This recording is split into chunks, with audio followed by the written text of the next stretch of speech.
Even before nga officially announced nga naabot na ang El Nino, we have already prepared the farmers.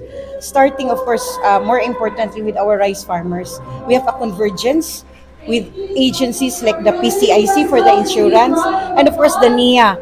Coordinate man na namo sir kung kanus-ag yun properly magplanting ta to assure nga napo gyud tubig. And then of course we are preparing also for cloud seeding should moabot ang panahon nga di na gyud magulan. Grabe.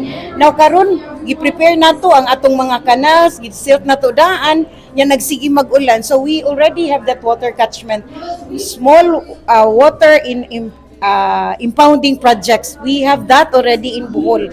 Daghan tawagin ana and then coordinating gud ni dapat sa NIA kay parehas karon nagsugod na among farmers og tanom, so kinahanglan timely ang seeds, very early mangani ta karon na nanom, timely ang among delivery sa seeds pati sa fertilizers, and amo na nang gi-prepare ang mga farmers because this is not the only time nga nag-El Nino tanaw.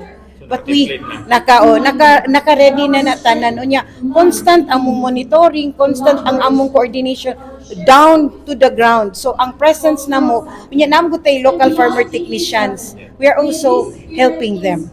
And ang atong municipal agricultures, they've been briefed. Then constant po ang atong monitoring po. We have a quick response fund, magyud na siya, naka-standby fund. And then if and when mo happen ang El Nino readily, we have that fund nga i-release sa central office namo.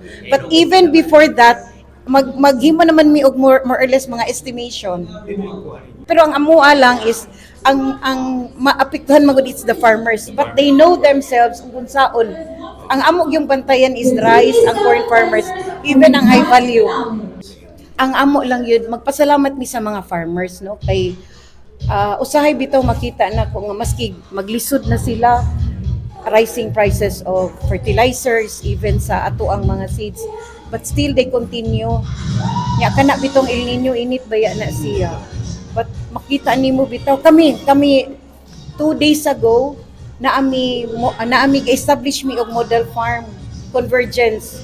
Tagaan na mo ang farmer, 50 hectares na siya for 4 municipalities. This is to showcase nga kung sakto ang imong binhi, sakto ang imong fertilizer, taas mo yield, and even the water. So more coordination yun.